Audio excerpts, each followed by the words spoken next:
BJP ಹಾಗೂ ಜೆಡಿಎಸ್ನ ಜಂಟಿ ಪಾದಯಾತ್ರೆಗೆ ಚಾಲನೆ ಸಿಕ್ಕಿದೆ ಅನ್ನೋದರ ಮಾಹಿತಿ ಲಭ್ಯ ಆಗ್ತಾ ಇದೆ. ಬೃಹತ್ ಪಾದಯಾತ್ರೆಯನ್ನ ಇವತ್ತಿನಿಂದ ದೋಸ್ತಿಗಳು ಸರ್ಕಾರದ ವಿರುದ್ಧ ನಡೆಸಲಿಕ್ಕಿದ್ದಾರೆ. ಕೆಂಪಮ್ಮ ದೇವಸ್ಥಾನದಲ್ಲಿ ವಿಜಯೇಂದ್ರ ಅವರಿಂದ ಪೂಜೆ ಕೂಡ ಆಗಿದೆ. ಇವರ ನೇತೃತ್ವದಲ್ಲೇ ಬಿಜೆಪಿಗರು ಹೆಜ್ಜೆಯನ್ನ ಹಾಕ್ತಾರೆ. 128 ಕಿಲೋಮೀಟರ್ ಪಾದಯಾತ್ರೆ ಸಫಲ ಆಗುವಂತೆ ದೇವರಲ್ಲಿ ಪ್ರಾರ್ಥನೆಯನ್ನ ಕೂಡ ಇದೇ ವೇಳೆ ವಿಜಯೇಂದ್ರ ಅವರು ಮಾಡಿದ್ದಾರೆ. ದೃಶ್ಯಾವಳಿಗಳನ್ನು ನೋಡ್ತಾ ಇದ್ದೀರಾ. ಬಿಎಸ್ ಯಡಿಯೂರಪ್ಪ ಭ್ರಷ್ಟ ಕಾಂಗ್ರೆಸ್ ಸರ್ಕಾರದ ವಿರುದ್ಧ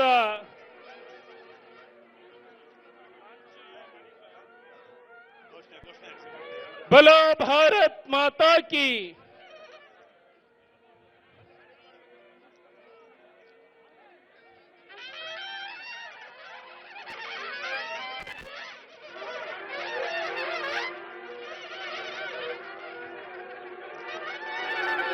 ಎಲ್ಲ ನಾಯಕರು ಕೂಡ ದೀಪವನ್ನ ಬೆಳಗಿಸುವುದರ ಮೂಲಕ ಭ್ರಷ್ಟ ಕಾಂಗ್ರೆಸ್ ಸರ್ಕಾರದ ವಿರುದ್ಧ ಬೃಹತ್ ಪಾದಯಾತ್ರೆ ಮೈಸೂರು ಚಲೋ ಪಾದಯಾತ್ರೆಗೆ ಎಲ್ಲ ನಾಯಕರು ಕೂಡ ಭಾರತ ಮಾತೆಗೆ ಪುಷ್ಪಾರ್ಚನೆ ವೇದಿಕೆಯ ಎಲ್ಲ ನಾಯಕರು ಭಾರತ ಮಾತೆಗೆ ಪುಷ್ಪಾರ್ಚನೆಯನ್ನ ಸಲ್ಲಿಸುವುದರ ಮೂಲಕ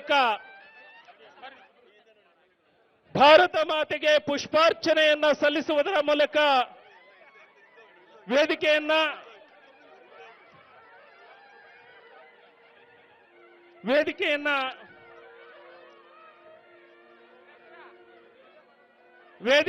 ತೆರವುಗೊಳಿಸಿಕೊಡಬೇಕು. ಮುನ್ನಿಂದ ಯಾರು ಬರಬಾರದು, ಯಾರು ಕೂಡ ಇಲ್ಲಿ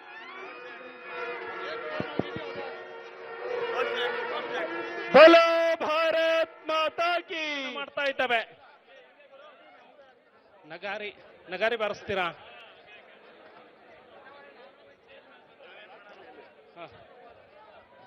ಬಾರಿಸೋದಿಟ್ಟಿದ್ದೀರಾ?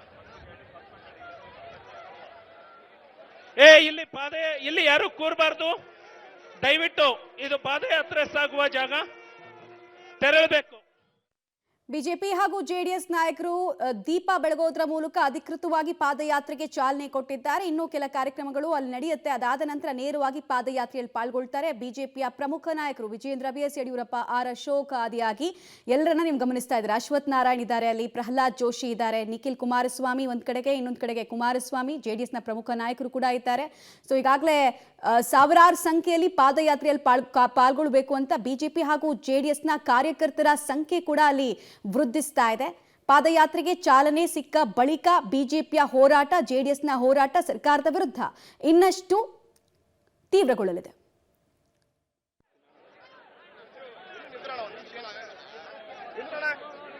ನಗಾರಿಯನ್ನ ಬಾರಿಸುವುದರ ಮೂಲಕ ಪಾದಯಾತ್ರೆಗೆ ಅಧಿಕೃತವಾದಂತಹ ಚಾಲನೆ.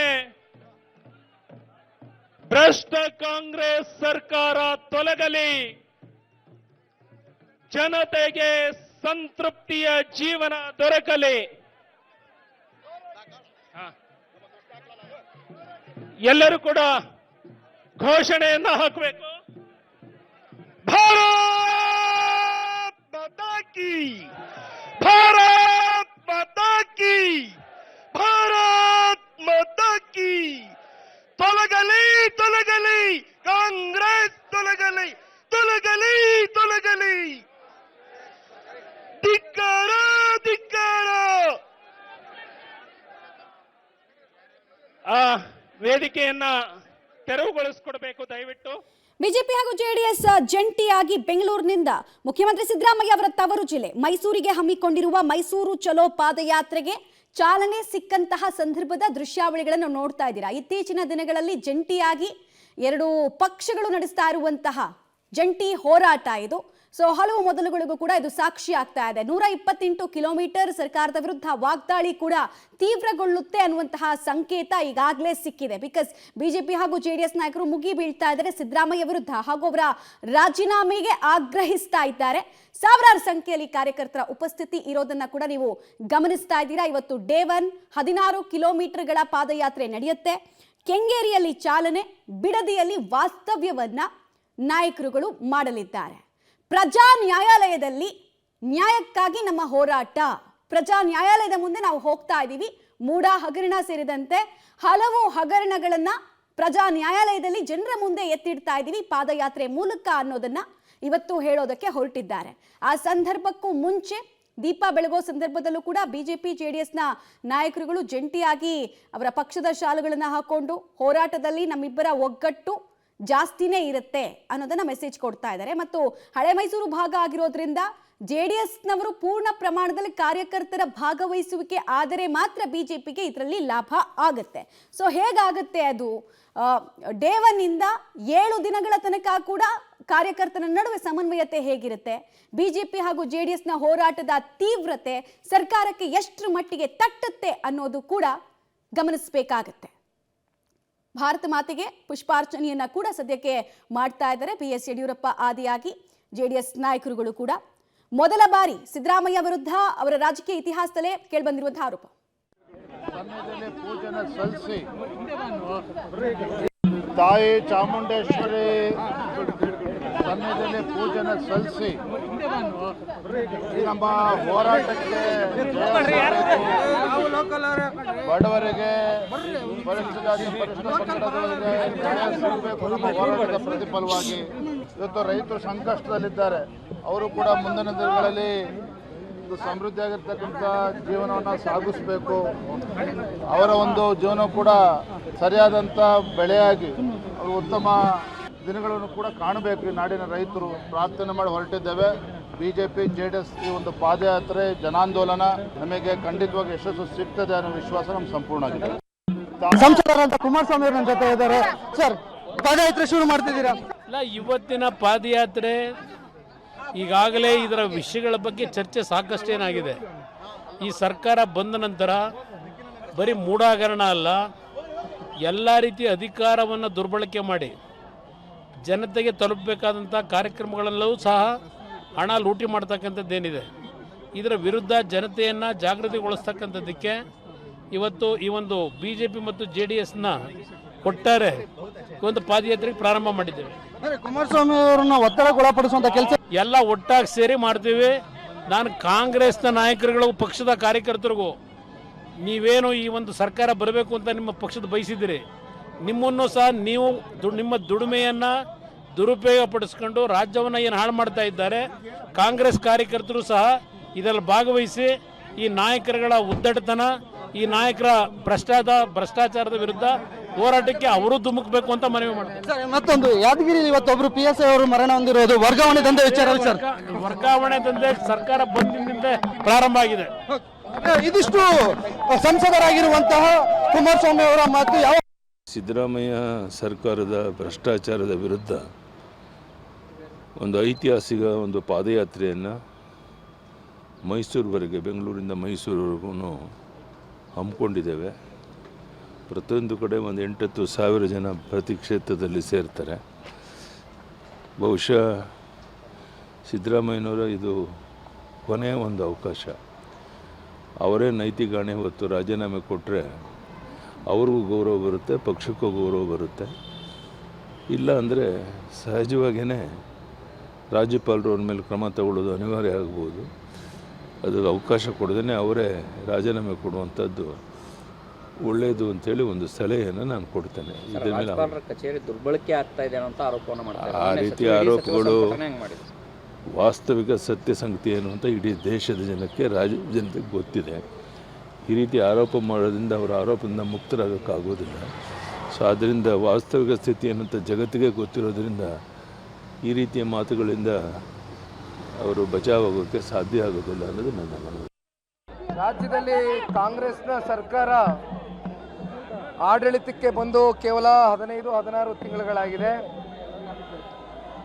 ಈ ಕಮ್ಮಿ ಅವಧಿನಲ್ಲಿ ಇವತ್ತೇನು ಮೂಡ ಇರ್ಬೋದು, ವಾಲ್ಮೀಕಿ ನಿಗಮದಲ್ಲಿ ಆಗಿರ್ತಕ್ಕಂಥ ಒಂದು ದೊಡ್ಡ ಅಕ್ರಮ ಹಗರಣ ಇವತ್ತು ನಮ್ಮ ಕಣ್ಣು ಮುಂದೆ ಬಯಲಿಗೇನು ಬಂದಿದೆ. ಇತ್ತೀಚಿನ ದಿನಗಳಲ್ಲಿ ತಾವೆಲ್ಲ ನೋಡಿದ್ದೀರಿ, ಅಧಿವೇಶನದ ಸಂದರ್ಭದಲ್ಲಿ ಮೂಡದ ಬಗ್ಗೆ ಆಗಲಿ, ವಾಲ್ಮೀಕಿ ನಿಗಮದ ಬಗ್ಗೆ ಆಗಲಿ ಮಾತನಾಡೋದಕ್ಕೂ ಕೂಡ ಇವತ್ತು ಏನು ಪ್ರಜಾಪ್ರಭುತ್ವದಲ್ಲಿ ಒಂದು ಹಕ್ಕಿದೆ, ಅದನ್ನು ಕೂಡ ಇವತ್ತು ಈ ಕಾಂಗ್ರೆಸ್ನ ಪಕ್ಷ ಒಂದು ರೀತಿ ಪಲಾಯನವಾದ ಮಾಡಿರ್ತಕ್ಕಂಥದ್ದು ಇಡೀ ರಾಜ್ಯದ ಜನತೆಯ ಒಂದು ಮನಸ್ಸಿನಲ್ಲಿ ಅನುಮಾನ ಮೂಡಿರ್ತಕ್ಕಂಥದ್ದು ಸತ್ಯ. ಹಾಗಾಗಿ ಇದರ ವಿರುದ್ಧವಾಗಿ ಇವತ್ತು ಕೆಂಗೇರಿಯಿಂದ ಮೈಸೂರವರೆಗೂ ಎರಡೂ ಪಕ್ಷದ ಕಾರ್ಯಕರ್ತರುಗಳು ಎಷ್ಟೇ ದೊಡ್ಡ ಮಟ್ಟದಲ್ಲಿ ಇವತ್ತು ಯಾವುದೇ ಬಿರುಗಾಳಿ ಬರಲಿ, ಮಳೆ ಬರಲಿ, ಚಳಿ ಇರಲಿ, ಬಿಸಿಲಿರಲಿ, ಇವ್ಯಾವಕ್ಕೂ ಕೂಡ ಜಗ್ಗಿಸ್ತೀರ. ಇವನ್ನ ತಾರ್ಕಿಕ ಅಂತ್ಯಕ್ಕೆ ಇವತ್ತು ತಗೊಂಡೋಗ್ತಕ್ಕಂಥದ್ದೇ ಇವತ್ತು ಎರಡೂ ಪಕ್ಷದ ಮೂಲ ಗುರಿ ಅಂತಕ್ಕಂಥದ್ದನ್ನು ಹೇಳ್ತಾ, ಜೊತೆಯಲ್ಲಿ ಇವತ್ತು ಮೂಡದಲ್ಲಿ ಏನು ಬಡವರಿಗೆ ನಿವೇಶನಗಳು ಹಂಚಬೇಕಾಗಿತ್ತು, ಅಲ್ಲಿ ನಡೆದಿರ್ತಕ್ಕ ಸಿಎಂ ಮತ್ತೆ ಕಾಂಗ್ರೆಸ್ ಸರ್ಕಾರದ ವಿರುದ್ಧ ದೋಸ್ತಿಗಳ ಪಾದಯಾತ್ರೆಗೆ ಕ್ಷಣಗಣನೆ ಆರಂಭ ಆಗಿದೆ. ಇನ್ನೇನು ಸ್ವಲ್ಪ ಹೊತ್ತಿನಲ್ಲೇ ಪಾದಯಾತ್ರೆ ಆರಂಭವಾಗುತ್ತೆ. ದೊಡ್ಡ ಮಟ್ಟದಲ್ಲಿ ಪಾದಯಾತ್ರೆ 7 ದಿನಗಳ ಕಾಲ ಮಾಡೋದಕ್ಕೆ ಬಿಜೆಪಿ ಮತ್ತು JDS ನಾಯಕರು ಪ್ಲಾನ್ ಮಾಡ್ಕೊಂಡಿದ್ದಾರೆ. ನಮ್ಮ ಜೊತೆ ಪ್ರತಿಪಕ್ಷ ನಾಯಕ ಆರೋಶಕ್ ಅವರಿದ್ದಾರೆ.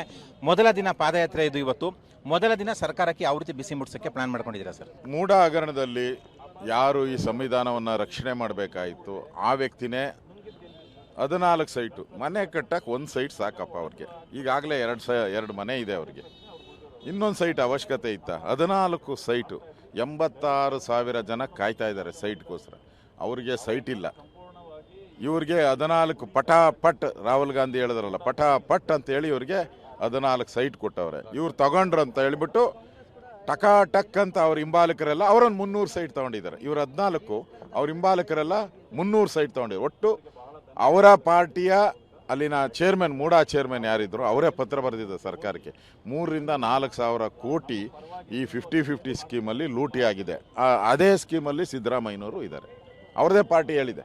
ಅದರಿಂದ ಈ ಸರ್ಕಾರ ಲೂಟಿಕೋರರ ಸರ್ಕಾರ, ಪ್ರಶ್ನೆನೇ ಇಲ್ಲ. ಲೂಟಿಕೋರರ ಸರ್ಕಾರ. ಪಾದಯಾತ್ರೆ ಮೂಲಕ ಸಿಎಂ ರಾಜೀನಾಮೆ ಕೊಡುವಂತಹ ಒತ್ತಡ ಸನ್ನಿವೇಶ ಸೃಷ್ಟಿಯಾಗುತ್ತಾ?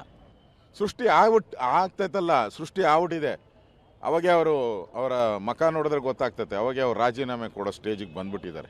ರಾಜೀನಾಮೆ ಯಾವಾಗ ಕೊಡಬೇಕು ಅನ್ನೋ ತೀರ್ಮಾನ ಮಾಡಬೇಕಷ್ಟೇ. ಈಗ ಕೇಂದ್ರಕ್ಕೆ ನಾಯಕರನ್ನ ಹೋಗಿ ಭೇಟಿ ಮಾಡಿದ್ದಾರೆ. ಯಾಕೆ ಭೇಟಿ ಮಾಡಿದ್ರು? ಎಕ್ಸ್ಪ್ಲನೇಷನ್ ಕೇಳಿದ್ದಾರೆ. ಪಾರ್ಲಿಮೆಂಟಲ್ಲಿ ಇದ್ರ ಬಗ್ಗೆ ಚರ್ಚೆ ಆಯಿತು.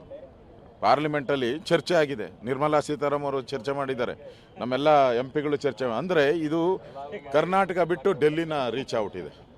ಸೊ ಆ ದೃಷ್ಟಿಯಿಂದ ಇನ್ಯಾವುದೇ ಕಾರಣಕ್ಕೂ ಸಿದ್ದರಾಮಯ್ಯನವರಾಗಲಿ ಅವರ ಕಾಂಗ್ರೆಸ್ ಪಾರ್ಟಿಯವರಾಗಲಿ ತಪ್ಪಿಸ್ಕೊಳಕ್ಕೆ ಸಾಧ್ಯನೇ ಇಲ್ಲ.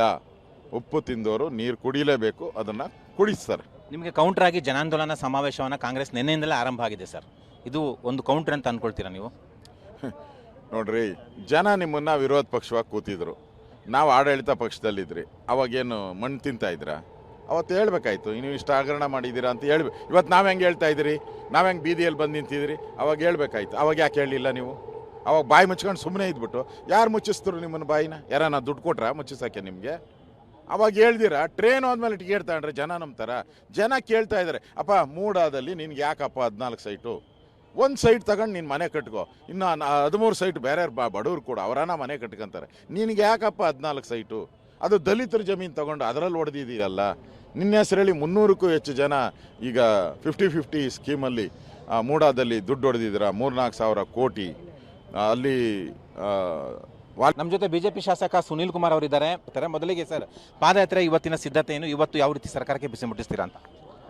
ಜಂಟಿಯಾಗಿ ನಾವು ಇವತ್ತು ಪಾದಯಾತ್ರೆಯನ್ನು ಇವತ್ತಿನಿಂದ 8 ದಿನಗಳ ಕಾಲ ಮೈಸೂರಿಗೆ ಹೊರಟಿದ್ದೇವೆ. ಮೈಸೂರು ಚಲೋ ಅನ್ನುವಂಥ ವಿಷಯವನ್ನು ಇಟ್ಟುಕೊಂಡು ಹಗರಣಗಳ ಸರ್ಕಾರದ ವಿರುದ್ಧ ಒಂದು ಜನಜಾಗೃತಿಗೋಸ್ಕರ ಇವತ್ತು ನಾವು ಹೊರಟಿದ್ದೇವೆ. ಸಾವಿರಾರು ಸಂಖ್ಯೆಯಲ್ಲಿ ಭಾಳ ದೊಡ್ಡ ಪ್ರಮಾಣದಲ್ಲಿ ಇವತ್ತು ನಮ್ಮ ಕಾರ್ಯಕರ್ತರಲ್ಲಿ ಪಾಲ್ಗೊಳ್ಳಬೇಕು ಅನ್ನುವಂಥ ನಿರೀಕ್ಷೆ ಇದೆ. ಪ್ರತಿದಿನ 20 ಕಿಲೋಮೀಟರ್ಗಳ ಪಾದಯಾತ್ರೆ, ಮುಖ್ಯಮಂತ್ರಿಗಳ ರಾಜೀನಾಮೆಯನ್ನು ಆಗ್ರಹಿಸಿದ ಈ ಪಾದಯಾತ್ರೆಯನ್ನು ನಡೆಸ್ತಾ ಇದ್ದೇವೆ. ಶಾಸಕ ಸುನೀಲ್ ಕುಮಾರ್ ಅವರ ಮಾತುಗಳು. ಕ್ಯಾಮರಾಮನ್ ಗಣೇಶ್ ಜೊತೆ ಮಸೂದ್, ಪಬ್ಲಿಕ್ ಟಿವಿ, ಬೆಂಗಳೂರು. ರಾಜ್ಯ ಸರ್ಕಾರದ ಹಗರಣಗಳನ್ನು ಜನಕ್ಕೆ ತಲುಪಿಸುವಂಥ ಕಾರ್ಯಕ್ಕೆ ಬಿಜೆಪಿ ಮತ್ತು JDS ಅವರು ಮುಂದಾಗಿದ್ದಾರೆ. ಇವತ್ತು ಪಾದಯಾತ್ರೆ ಮಾಡ್ತಿದ್ದಾರೆ ಮೈಸೂರು ಚಲೋ. ಮಾಜಿ ಶಾಸಕರಾದಂಥ ರೇಣುಕಾಚಾರ್ಯ ಇದ್ದಾರೆ. ಸರ್, ಪಾದಯಾತ್ರೆಗೆ ಇನ್ನೇನು ಕೆಲವೇ ಕ್ಷಣಗಳು ಬಾಕಿ ಇದೆ, ಎರಡೂ ಪಕ್ಷದ ನಾಯಕರು ಆಗಮಿಸ್ತಿದ್ದೀರಾ. ರಾಜ್ಯಾಧ್ಯಕ್ಷರ ವಿಜೇಂದ್ರ ನೇತೃತ್ವದಲ್ಲಿ ಮತ್ತು NDA ಒಕ್ಕೂಟ ಕುಮಾರಸ್ವಾಮಿ ನೇತೃತ್ವದಲ್ಲಿ ಭಾರತೀಯ ಜನತಾ ಪಾರ್ಟಿ, ಜಾತ್ಯತೀತ ಜನತಾದಳದ ಕಾರ್ಯಕರ್ತರು ಭ್ರಷ್ಟ ಕಾಂಗ್ರೆಸ್ ಸರ್ಕಾರ ವಿರುದ್ಧ ಇವತ್ತು ಸಮರವನ್ನು ಸಾರಿದ್ದೀವಿ. ಗೂಢ ಹಗರಣ ಇರ್ಬೋದು, ವಾಲ್ಮೀಕಿಯಲ್ಲಿ 185 ಕೋಟಿ ಹಗರಣ ಇರ್ಬೋದು, ಮತ್ತು ಅನೇಕ ವಿವಿಧ ಇಲಾಖೆಗಳ ವರ್ಗಾವಣೆ ದಂಧೆ ನಡೀತಿದೆ. ಭ್ರಷ್ಟಾಚಾರದ ತೊಡೆ ತಟ್ಟಿ ಸಮರ ಸಾರಿದ್ವಿ, ಪಾದಯಾತ್ರೆ ಹೊರಟಿದ್ದೀವಿ. ಬಹುಶಃ ಕಳೆದ 1 ವರ್ಷದಲ್ಲಿ ರಾಜ್ಯದ ಕಾಂಗ್ರೆಸ್ ಭ್ರಮ ನಿರಸನವನ್ನು ನಿರ್ಮಾಣ ಮಾಡಿದೆ ರಾಜ್ಯದ ಜನರಲ್ಲಿ. ದೇಶದ ಕಣ್ಮುಂದೆ ರಾಜ್ಯ ತಲೆ ತಗ್ಗಿಸುವಂತಹ ಒಂದು ದುಸ್ಥಿತಿಯನ್ನು ಕಾಂಗ್ರೆಸ್ ಸರ್ಕಾರ ತಂದಿದೆ. ಮೂಡಾ ಹಗರಣ ಮತ್ತು ವಾಲ್ಮೀಕಿ ನಿಗಮದ ಹಗರಣಗಳು ಇಡೀ ವ್ಯವಸ್ಥೆಯನ್ನು ನಗೆಪಾಟಲಿಗೆ ಮಾಡುವಂತೆ ಕಾಂಗ್ರೆಸ್ ಮಾಡಿರೋದು ಆಘಾತಕಾರಿಯಾದಂಥದ್ದು.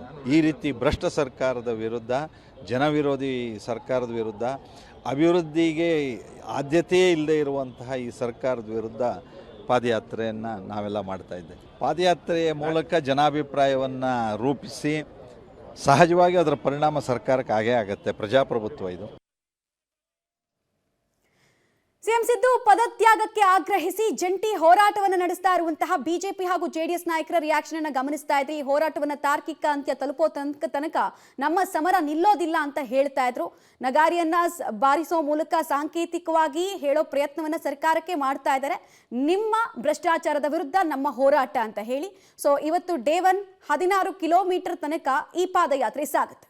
ಮಾರ್ಗದರ್ಶಕರಾದಂತಹ ಶ್ರೀಮಾನ್ ಯಡಿಯೂರಪ್ಪನವರೇ, ಸನ್ಮಾನ್ಯ ಆರ್ ಅಶೋಕ್ ಅವರೇ, ಸನ್ಮಾನ್ಯ ಬೊಮ್ಮಾಯಿ ಅವರೇ ಹಾಗೂ ಚಲವಾದಿ ನಾರಾಯಣ ಸ್ವಾಮಿ ಅವರೇ, ಶೋಭಾ ಕರಂದ್ಲಾಜೆ ಅವರೇ, ಸೋಮಣ್ಣ ಅವರೇ ಹಾಗೂ ವೇದಿಕೆ ಮೇಲೆ ಇರುವಂತಹ ಎಲ್ಲ ಗಣ್ಯರೇ ಹಾಗೂ ಸಹೋದರ ಸಹೋದರಿಯರೇ, ಕಾಂಗ್ರೆಸ್ ಪಾರ್ಟಿಯ ಡಿಎನ್ಎದಲ್ಲಿಯೇ ಭ್ರಷ್ಟಾಚಾರ ಹಾಸು ಹಕ್ಕಾಗಿ ಬಂದಿದೆ ಅನ್ನುವಂತ ಸಂಗತಿಯನ್ನ ನಾವು ಯಾವತ್ತೂ ಮರೆಯಬಾರದು. ಯಾವಾಗ ಸ್ವತಂತ್ರ ಬಂತು ಅವತ್ತಿನಿಂದ ಮನಮೋಹನ್ ಸಿಂಗ್ ಸರ್ಕಾರದವರೆಗೆ ಯಾವಾಗ ಕಾಂಗ್ರೆಸ್ ಪಾರ್ಟಿಯ ಸರ್ಕಾರ ಕೇಂದ್ರದಲ್ಲಿದೆ, ಕಾಂಗ್ರೆಸ್ ಪಾರ್ಟಿಯ ನಾಯಕರು ಪ್ರಧಾನಮಂತ್ರಿಯಾಗಿದ್ದಾರೆ, ದೇಶದಲ್ಲಿ ಬ್ರಹ್ಮಾಂಡ ಭ್ರಷ್ಟಾಚಾರ ನಡೆದಿದೆ. ಕಳೆದ 10 ವರ್ಷದಲ್ಲಿ ಮತ್ತು 6 ವರ್ಷದ ಅಟಲ್ ಬಿಹಾರಿ ವಾಜಪೇಯಿ ಗವರ್ಮೆಂಟ್ನಲ್ಲಿ ಪ್ರಹ್ಲಾದ್ ಜೋಶಿ ಕೂಡ ಸರ್ಕಾರದ ವಿರುದ್ಧ ವಾಗ್ದಾಳಿಯನ್ನ ಮುಂದುವರಿಸ್ತಾ ಇದ್ದಾರೆ. ಇತ್ತೀಚಿನ ದಿನಗಳಲ್ಲಿ ಹಳೆ ಮೈಸೂರು ಭಾಗದಲ್ಲಿ ನಡೀತಾ ಇರುವಂತಹ ಅತಿ ದೊಡ್ಡ ಹೋರಾಟ, ಅದರಲ್ಲೂ ಸಿಎಂ ಸಿದ್ದರಾಮಯ್ಯ ವಿರುದ್ಧ ಇತರ ನೇರವಾಗಿ ಭ್ರಷ್ಟಾಚಾರದ ಆರೋಪಗಳು ಅವರ ರಾಜಕೀಯ ಜೀವನದಲ್ಲಿ 45-50 ವರ್ಷಗಳ ಎಕ್ಸ್ಪೀರಿಯನ್ಸ್ನಲ್ಲಿ ಬಂದೇ ಇರಲಿಲ್ಲ. ಅವರ ಸಂಪುಟದಲ್ಲಿದ್ದಂತಹ ಅನೇಕ ಸಚಿವರ ಮೇಲೆ ಆರೋಪ ಬರ್ತಾ ಇತ್ತು, ಅವರು ಡಿಫೆಂಡ್ ಮಾಡ್ಕೊಳ್ತಾ ಇದ್ರು. ಬಟ್ ಮೊದಲ ಸಲ ಅವ್ರ ಮೇಲೆ ನೇರವಾಗಿ ಆರೋಪ ಬಂದಿರೋದ್ರಿಂದ ಆ ಹೋರಾಟವನ್ನ ಜೀವಂತವಾಗಿ ಇಡುವಂತಹ ಪ್ರಯತ್ನ ಹಾಗೂ ಪ್ರಜಾ ನ್ಯಾಯಾಲಯದಲ್ಲಿ ಸಿದ್ದರಾಮಯ್ಯರನ್ನ ವಿಲನ್ ಮಾಡುವಂತಹ ಪ್ರಯತ್ನ ಕೂಡ ಸದ್ಯಕ್ಕಾಗ್ತಾ ಇದೆ. ಸೊ ಅದರ ಮುಂದುವರೆದ ಭಾಗವಾಗಿ ಪ್ರಜಾ ನ್ಯಾಯಾಲಯದಲ್ಲಿ ನಾವು ಹೋಗ್ತೀವಿ, ಪಾದಯಾತ್ರೆ ನಡೆಸ್ತೀವಿ, ಜನರ ಅಭಿಪ್ರಾಯವನ್ನ ಮೂಡಿಸ್ತೀವಿ ಅಂತ ಜಂಟಿ ಹೋರಾಟವನ್ನ ಬಿಜೆಪಿ ಹಾಗೂ ಜೆಡಿಎಸ್ ನಾಯಕರು ಇವತ್ತಿನಿಂದ ನಡೆಸ್ತಾ ಇದ್ದಾರೆ.